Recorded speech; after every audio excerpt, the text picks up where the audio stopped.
जी हाँ, नमस्कार। आप देख रहे हैं भारत 24 न्यूज़। आज विधानसभा चुनाव को लेकर के जो खैर में जो सरगर्मियां इतनी अधिक हो गई हैं, उसी को लेकर के आज अखिलेश ने जनसभा की थी। कुछ लोग मेरे साथ हैं, उनसे बात करने का प्रयास करूँ। कैमरामैन थोड़ा सा आगे आ जाए। अब की बार खैर में चुनाव क्या मोड़ हो रहा है, चुनाव में क्या दिख रहा है? एक तरफा चुनाव है चालू करने के लिए। जनता ने स्वतः ही निर्णय लिया है। बीजेपी कुछ कर नहीं रही। क्या नहीं किया? बीजेपी झूठ बोलती है, झूठ बोल के वोट लेती है। बीजेपी कहती है बटोगे तो कट जाओगे। अरे तो तभी तो बटे कहाँ रहे, एक तरफा दे रहे। बटने कटने का सिस्टम क्या है? ये तो इनका वोट का तरीका है हिंदू मुस्लिम करने का। हिंदू मुस्लिम करके ये वोट लेना चाहते हैं, काम नहीं करते। बीजेपी लेके नहीं नहीं नहीं होगा, इस बार नहीं होगा। सांसद जब लोकसभा आया था, लोकसभा में चुनाव में सांसद यहाँ से जीते थे, खैर से कैसे हार गए? 1500 से। दूसरे विधानसभा से हार गए। लोग कहते हैं कि बेईमानी हुई। नहीं नहीं, अब जो भी हुआ हो, ईमानदारी से हुआ चुनाव। अब जो भी हुआ हो वो उस पर हम नहीं पता। और भी मेरे साथ हैं। अब की बार जो है नजर आ रहा है कुछ चुनाव बदला सा नजर आ रहा है। जनता चाह रही है कि युवा नेता हमारे सामने आए और चारू जी इस समय उभर के आई हैं और पूरी जनता का रुझान है जबकि हमारा नेतृत्व जो है खैर विधानसभा से करें तो उनकी बहुत भारी बहुमत के साथ चारू जी आ रही हैं, इसमें कोई दो राय नहीं है। और पूरी जनता की यही मन है, पूरा मन बना लिया है यहाँ की जनता ने, चाहे वो किसी भी जाति की हो। सभी जाति धर्म के लोग एक तरफा चारू जी के लिए प्रयासरत है। अखिलेश जी ने कहा था मुख्यमंत्री के लिए, सीएम योगी के लिए, कि वो डीएपी की परिभाषा नहीं जानते हैं। ऐसा क्या था जो डीएपी की भाषा नहीं जानते? वर्तमान मुख्यमंत्री भी है। अब देखो ये ऊपर लेवल की बात है, लेकिन यहाँ जो क्षेत्रीय बातें हैं तो यहाँ तो हम क्षेत्रीय बात को लेकर चल रहे हैं। तो ये क्षेत्रीय चुनाव है, तो क्षेत्रीय चुनाव में चारू जी का ही जो जनता चाह रही है। भाजपा की दिन रात गाड़ियां घूमती हैं। हर आदमी प्रयास करता है, भाजपा के गद्दावर नेता भी है। प्रयास हर आदमी करता है। तो मुख्यमंत्री यहाँ 3 बार ऐसा प्रयास नहीं हुआ। हाँ, तो इसीलिए तो कर रहे हैं। जब चारू जी का अधिक दिखाई दे रहा है बहुमत, तो इसीलिए प्रयास किया जा रहा है कि 3 बार मुख्यमंत्री जी आ रहे हैं। दिख रहा है इसलिए लोग आ रहे हैं। बिल्कुल। और भी मेरे साथ एक विधायक मेरे साथ है जो वर्तमान 3 बार पूर्व एमएलसी भी रहे हैं और प्रधान कौन से क्षेत्र से हैं आप? शादाबाद क्षेत्र से। तो विधायक जी, अब की बार खैर में कुछ अलग होने वाला है, ये पहले था वही रहा? इस बार खैर में बिल्कुल अप्रत्याशित नतीजे आने वाले हैं और उसके पीछे जो मेन रीजन है वो ये भाजपा की जो झूठी, जो इन्होंने जो लोगों को गुमराह किया है, एक तो वो बहुत बड़ा मुद्दा है। दूसरा क्योंकि खैर ये किसानों की बहुत क्रांतिकारी भूमि रही है। यहाँ हमेशा किसान आंदोलित रहा है। जब आपने देखा हुआ, खैर जो है जाटों का गढ़ है और जाटों का नेता एक जयंत चौधरी है और जयंत चौधरी जो है भाजपा में पहुंच गए। क्या जाट वहां भी जा सकते? देखिए यहाँ का जो किसान है वो चौधरी चरण सिंह का भक्त है। चौधरी चरण सिंह की नीतियों में विश्वास करता है और जो भी दल चौधरी चरण सिंह की नीतियों में विश्वास करते हैं वो लोग यहाँ पर है। किसी पर्सनल या व्यक्तिगत रूप से कोई कहीं चला जाए उससे यहाँ कोई मतलब नहीं है। क्यों? चौधरी चरण सिंह जी कहते थे कि देश की खुशहाली का रास्ता खेत और खलिहान से होकर गुजरता है और उसका मेन मकसद ये था कि गांव का रहने वाला जो किसान है, अगर उसकी जेब में पैसा आएगा तो जब भी वो उसके साथ कंधे से कंधा मिलाकर जो मजदूर काम करता है गांव में, उसकी जेब में पैसा जब ही आएगा जब किसान की जेब में पैसा होगा। जब दोनों की जेब में पैसा होगा तो समीप के कस्बा में जो छोटा हमारा व्यापारी है उसके यहाँ से अपने रोजमर्रा की वस्तुएं खरीदेगा तो उसकी दुकान भी जब ही चलेगी जब किसान की जेब में पैसा होगा। इसलिए चौधरी साहब कहते थे कि किसान खुशहाल होगा, मजदूर खुशहाल होगा और व्यापारी खुशहाल होगा तो ये देश खुशहाल होगा और इसका रास्ता खेत और खलिहान से होकर गुजरता है। तो खेत और खलिहान का, क्योंकि ये ग्रामीण इलाका है, यहाँ पर जो मूलभूत जो चीजें हैं वो सब खेती बाड़ी से ही सारा काम चलता है। तो इसलिए चौधरी चरण सिंह के अनुयायी हैं। वो किसी राजनेता के कहने से कि कोई राजनेता कहाँ चला है, आज मैं कहीं चला जाऊं तो मेरे पीछे जनता नहीं है, ये वो जनता नीतियों के साथ है। और जो बीजेपी है ये चौधरी चरण सिंह की घोर विरोधी थी। और चौधरी साहब कहते थे कि जब तक छोटे छोटे कुटीर उद्योग नहीं लगेंगे, छोटे व्यापारी नहीं बनेंगे, जब तक किसी का भला होने वाला नहीं है, रोजगार ही वहीं से मिलेगा। और ये भाजपा जो ये बड़े घराने मात्र जो 15-20 से उन्हीं के लिए काम कर रही है कि छोटे लोगों के लिए नहीं काम कर रही है। यहाँ की जनता बहुत नाखुश है और बहुत ही नाराज है। अभी यहाँ गन्ना विकास मंत्री हैं जो प्रदेश की सरकार के, और वो पिछले 10 साल से योगी कैबिनेट में मंत्री हैं, और बाई कास्ट वो जाट हैं। जाति की राजनीति, लोग कहते हैं जाति की राजनीति बीजेपी करती है, कास्ट वाइज जो नेताओं को भेज रही है। आज वो लक्ष्मीनारायण जी को इसलिए भेज रही है कि आप जाइए बगल और वोट मांगिए, तो उनका वोट मांगने कोई अधिकार तो जनता पूछ रही है, मंत्रियों को खदेड़ रही है कि तुम 10 साल से गन्ना मंत्री हो, और ये गन्ना की बेल्ट कहलाई जाती थी, जो पिसावा और हमारा ये जो चंडोस और हमारी ये टप्पल, ये पूरा एरिया जो गन्ना की बेल्ट थी। यहाँ पर जो एक तो छाता मिलती नजदीक में, और एक यहाँ पर साथा मिल थी, और एक यहाँ बुलंदशहर में थी। आज की तारीख में दोनों मिलें बंद पड़ी हुई हैं। क्या गन्ना विकास मंत्री आज हमारी कौम के नाते से यहाँ भेज रहे हैं? उनका फर्ज नहीं बनता था कि किसानों के लिए गन्ना मिल को चालू करवाएं, जिससे इनको सही उपज मिल सके? तो यहाँ जनता बहुत नाराज है। तमाम प्रश्न जनता के पास हैं जो लोग आ रहे हैं, और यही कारण है आज प्रदेश में का मुख्यमंत्री किसी भी बाई इलेक्शन में 3-3 बार उसको आना पड़ रहा है। वहाँ का डिप्टी सीएम 2-2 बार आ रहे हैं, और उसके पीछे यही कारण है कि जनता ने ये तय कर लिया है कि इनको सबक सिखाना है। हमारे किसानों पे इन्होंने 13 महीने दिल्ली के बॉर्डर पे बैठे रहे, 700 किसान ये आत्महत्या कर ली, लेकिन इसके कान में जू नहीं रहेंगे। हमारी जो बेटी, उन्होंने तमाम उनके बारे में बोला, किसान को खालिस्तानी बोला उन्होंने, किसान को परजीवी बोला उन्होंने, किसान को आतंकवादी बोला उन्होंने, और उनके सामने लोहे की कीलें कर दी कि किसान आगे जाएगा। ये सारा किसान पता लेगा। हमारी बेटी जो ओलंपिक उसमें पूरा देश का नाम रोशन करती है, उनको जूतों से और उनके सिर को कुचला गया। ये अपमान ये किसान अब सहन नहीं करेगा। ये तो अभी एक छोटा सा खैर का बाई इलेक्शन है, आने वाला परिणाम तो 2027 में देखना बिल्कुल साफ हो जाएगी उत्तर प्रदेश से बीजेपी। कहीं खैर का जो है समीकरण सपा के पक्ष में बिल्कुल सपा के पक्ष में नहीं आ रहा है, एक तरफ आ रहा है। और जो कहते हैं ना अंडर करंट, अभी इनको पता नहीं जो अंडर करंट जा रहा है ना, अब के लोगों ने ठान लिया है चुप रहना है, क्योंकि बीजेपी के कम से कम 2 दर्जन तो MP, 2 और 1 दर्जन से ज्यादा मंत्री और 3-4 दर्जन MLA। अरे तुमने अच्छा काम किया है और जनता तुमसे खुश है, तो भैया इतनी भीड़ियां करने की जरूरत क्या है? अगर तुमने अच्छा काम किया है तो आदमी वही जाता है कि जहां पर जनता नाराज है। अब उनकी जो LIU की और उनकी दुनिया भर की जो रिपोर्ट है, आज वो सारी की सारी मुख्यमंत्री से तो परेशान है, 3-3 बार आ रहे हैं, क्योंकि ऊपर भी कह दिया है योगी जी से, अगर तुम्हारा ये लिटमस टेस्ट है, अगर ये 9 की 9 सीट नहीं जीती तो योगी की कुर्सी भी खाली है, योगी कुर्सी भी जाएगी। आज जो सभा में अखिलेश ने कहा था जी, योगी जी बारूद बिछा रहे हैं और बारूद के नीचे जो है सुरंग बिछाई जा रही है, हाँ। इसका मतलब ये है कि योगी जी की सीट खतरे में नहीं। 100%। और बारूद तो वो हमें आपस में लड़ा के बिछा रहे हैं। एक ये और बहुत बड़ा ये लोग समझते हैं कि अब लोग जानते नहीं है, पहले राम मंदिर के नाम पे हमने वोट ले लिया, हिंदू मुस्लिम को लड़ा दिया, लेकिन अब जनता इतनी जागरूक है और आने वाली जो पीढ़ी जो नौजवान है वो सब जानते हैं कि इनके पास वोट मांगने कोई अधिकार नहीं। अरे योगी जी आए, योगी जी चैलेंज के साथ वोट मांगे कि हमने आपके यहाँ पर शुगर मिल लगा दी है, उसके बदले में हमें वोट दो। योगी जी कहे कि हमने आपके नौजवानों के लिए नौकरी लगाने के लिए हम प्रयास कर रहे हैं, वो वोट लें। छात्रों से कहें कि आपको धरना प्रदर्शन करने की जरूरत नहीं है, हम आपके लिए हर तरह से तैयार हैं। आप देख रहे हो इलाहाबाद में क्या हो रहा है। इस प्रदेश में कोई भी नौकरी की जो इंटरव्यू या टेस्ट जो हुआ कभी एक बार में नहीं हुआ। ये गुमराह कर रहे हैं, ये किसानों को बहका रहे हैं। जब जब वोट इनको मांगना होता है तो तमाम हथकंडा अपनाते हैं। कभी कह रहे हैं कि कटेंगे तो बटेंगे। ये बात योगी जी सही कह रहे हैं और मैं ये किसान समझ गया है। उन्होंने दूसरी बात नहीं की कटेंगे कि मिटेंगे, कटेंगे बटेंगे तो कटेंगे। उन्होंने ये कहा किसानों अगर तुम बट गए तो चारू हार जाएगी, अरे तुम बटो मत, तुम एक हो जाओ। ये योगी जी कह रहे हैं। कुछ लोग अपना वैसे ही ले जाते हैं कटेंगे बटेंगे, वो यो कह रहे हैं किसानों बटो मत, नौजवानों बटो मत, मुस्लिमों बटो मत, हिंदू बटो मत, नौजवान बटो मत, महिला बटो मत, किसानों बटो मत, सब मिलकर के चारू को दो। ये योगी जी कह रहे हैं।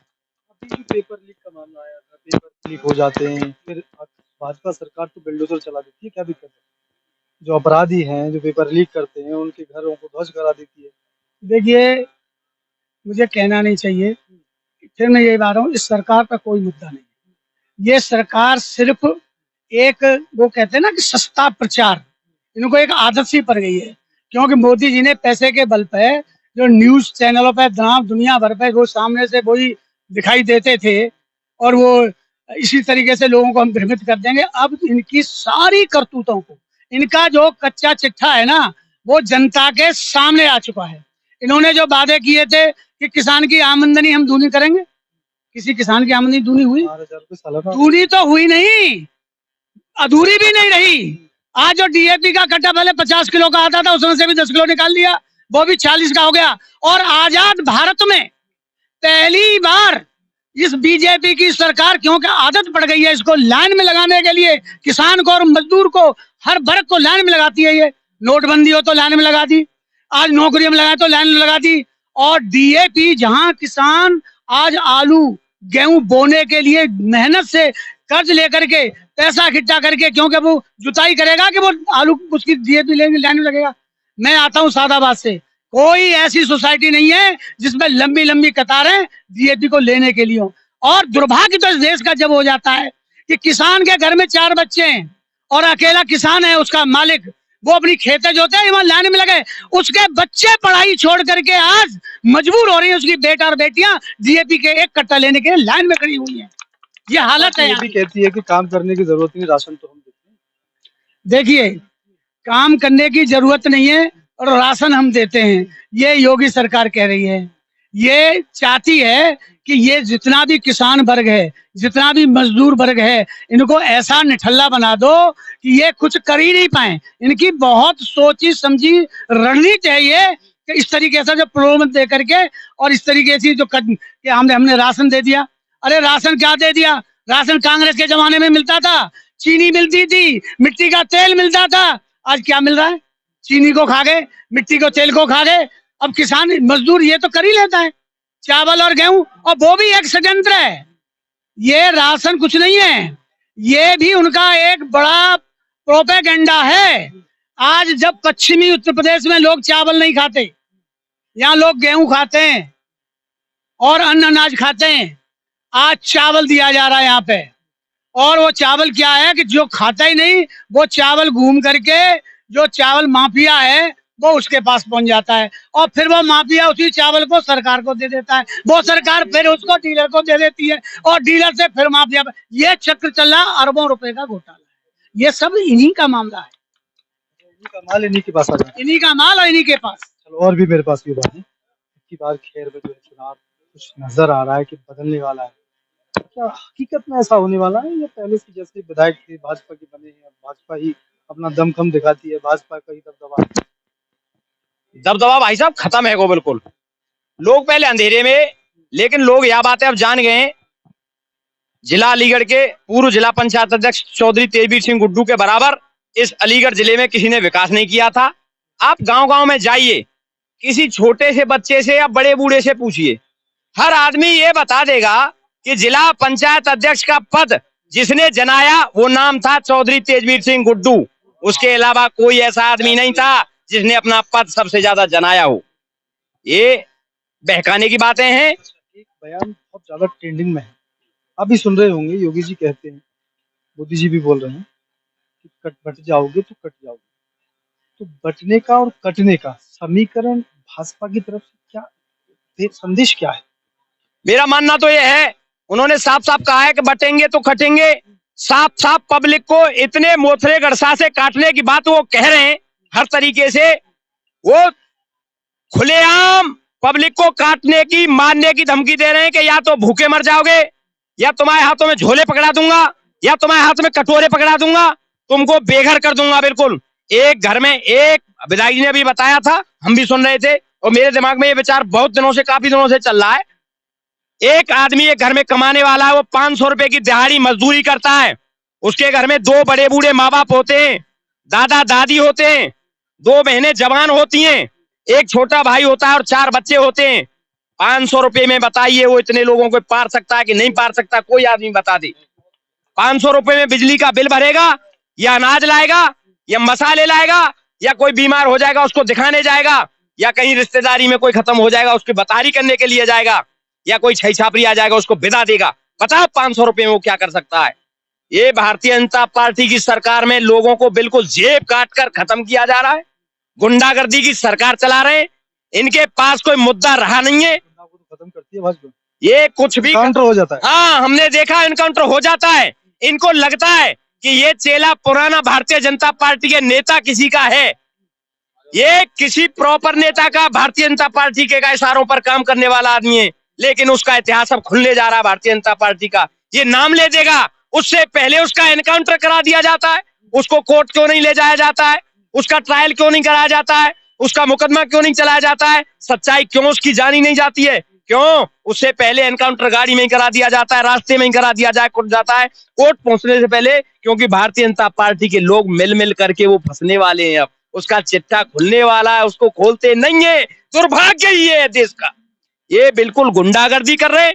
जब ये फंसने वाले होते हैं तब इनके पास कुछ नहीं है। मुद्दा है इनके पास हिंदू और मुसलमान, हिंदुस्तान और पाकिस्तान, मंदिर और मस्जिद। इस मुद्दे के अलावा इनके पास अगर कोई मुद्दा हो, कोई बता दे देश के अंदर, तो मैं ईमानदारी से उसका चेला बन जाऊंगा। कोई मुद्दा नहीं है भाई साहब, इनके पास मुद्दा ही नहीं है। बताओ आप, यही मुद्दा है कि नहीं? खैर, उपचुनाव को लेकर के अखिलेश जो है आज आए हैं। इससे पहले 2 बार मुख्यमंत्री आ चुके हैं, तीसरी बार आने का है। ऐसा क्या लग रहा है कि 3-3 बार वर्तमान मुख्यमंत्री खैर विधानसभा पर इतना दबदबा, इतना प्रेशर, क्या लगता है कि भाजपा ही ले पाएगी? क्योंकि मुख्यमंत्री तीसरी बार आने वाले हैं और आपकी सपा से जो डॉक्टर चारूकेन खड़ी हुई है, उनके लिए आज हुआ है जो संबोधन किया है अखिलेश जी ने, 3 बार वो आगे, तो कहीं ना कहीं मुझे लग रहा है कि वो चेंज हो सकता है। ऐसा है कि देखो, बड़े बूढ़े कहते हैं कि चोर के पाम थोड़े से होते हैं।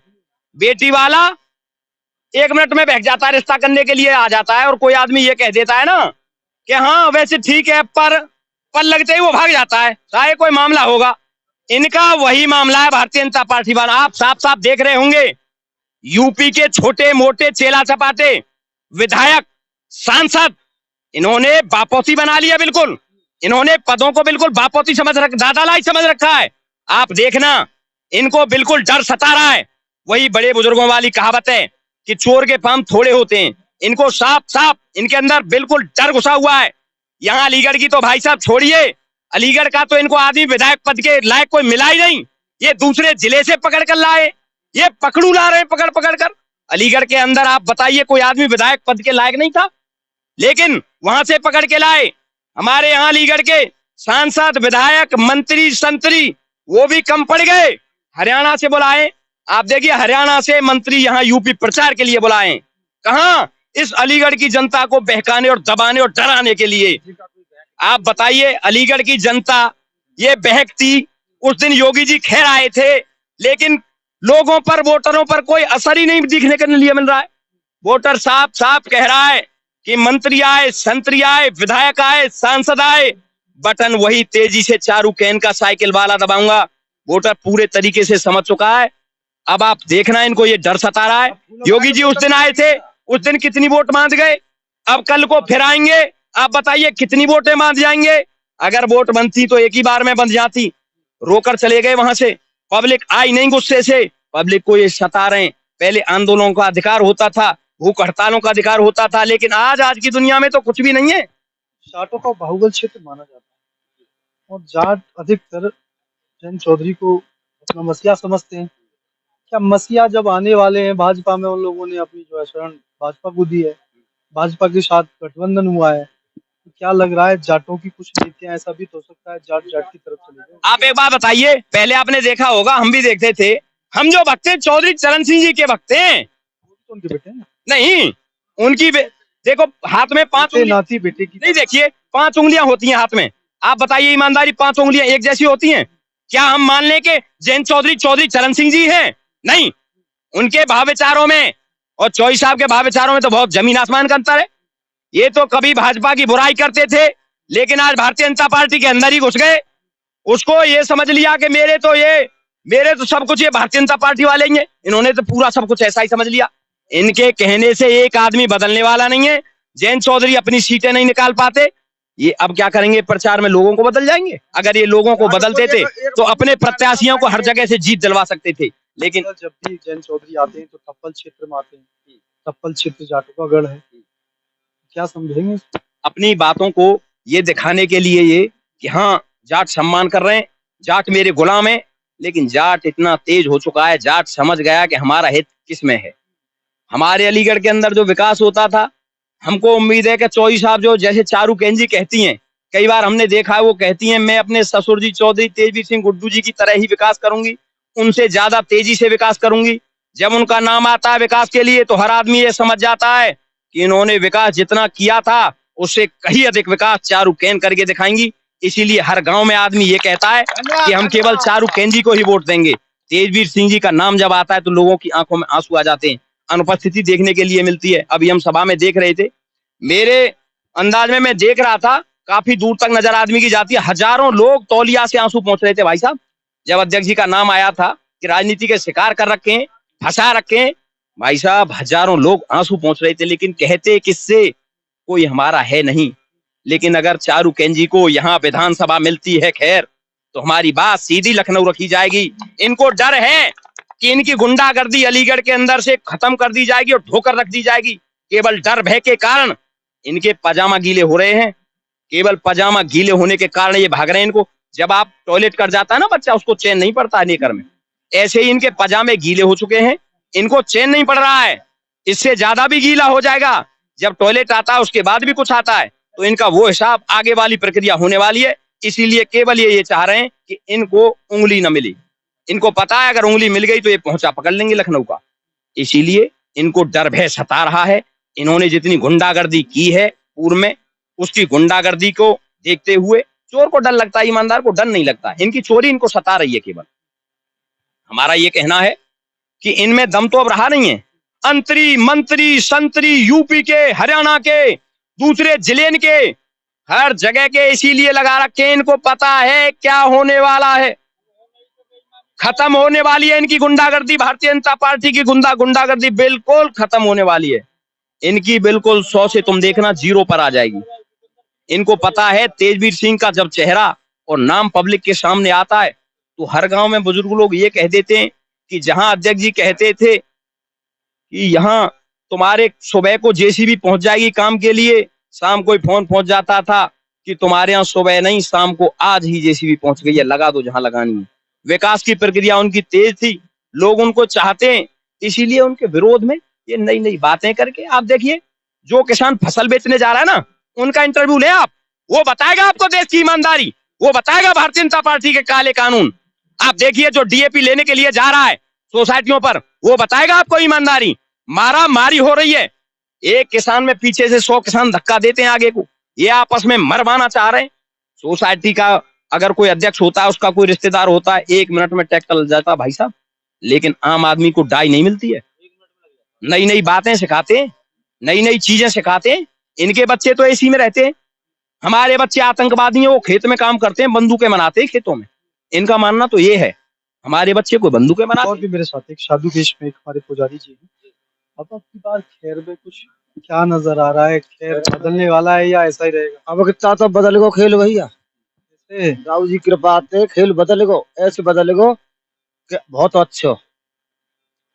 जनता बहुत परेशान है उन लोगों से, और जो छोरी विकास करेगी, सबका समाधान करेगी, महिला बेचारी की छई छापरी नहीं देखवारा करेगी, और जो अच्छी है छोरी, पढ़ी लिखी है। हाँ, मुख्य बात जो है सब बढ़िया तरह से काम करेगी। विकास तो पिछले भी विधायक रहे थे हाँ, वो हमारे रिश्तेदार, हमारी बहन हुई है तेजवीर गुड्डू, और विधायक जो रहे थे पीछे, उनको छूना करो आज तक, उन्हें बाप दादे एमपी और को बन गए। हम खुद पहले उन्हों के समर्थन में रहे, उनको छूना करो आज तक 10 साल ते बालक हुआ न्यू ना गए कि नौकरी मिल गई। बार खैर में कमल खेलेगा या साइकिल? साइकिल दौड़ेगी चकाचक, दाऊ जी कृपा से। हाँ, दाऊ बाबा पुजारी जाटिया लगे रहे। लोकसभा चुनाव में भी साइकिल भाग रही थी, पर साइकिल पीछे पंचर हो। अब न भाग जाइए, अब कितना तो बहुत मर मारो है जाएगी, जो बेईमानी वाले लफड़े ना चलेंगे। अब बेईमानी हुई थी पिछले चुनाव में? हाँ, बेईमानी भाई, क्या बेईमानी? बेईमानी जी भाई कि यहाँ से जता के जनता ने भेजे और माँ जाके विजेंद्र सिंह हरा दे, 30,000 वोटन से अगार चल रहे, और इंटरवल कर दो और खटा गो तो सब वोट कट। तो कहीं ना कहीं महाराज जी का कहना ये है कि अब की बार कमल नहीं साइकिल दौड़ने वाली है। तो हमने कहा कि साइकिल पिछली बार भी दौड़ रही थी, साइकिल का पंचर हो जाता है, अब कहीं ना कहीं लोगों का जो मत है, लोग जो नजर आ रहे हैं कहीं ना कहीं समर्थन में साइकिल के में नजर आ रहे हैं, क्योंकि भीड़ ही बता देती है, लोग ही बताते हैं। हम नहीं कहते हैं, जनता बोलती है। जनता वोटर है, हम वोटर नहीं। जनता को ही चुनना है कि हम अपना विधायक कैसा होना चाहिए। तो यही कहने के लिए हमारी आज, यही जानने के लिए, इसी का सर्वे करने के लिए हमारी टीम आज खैर विधानसभा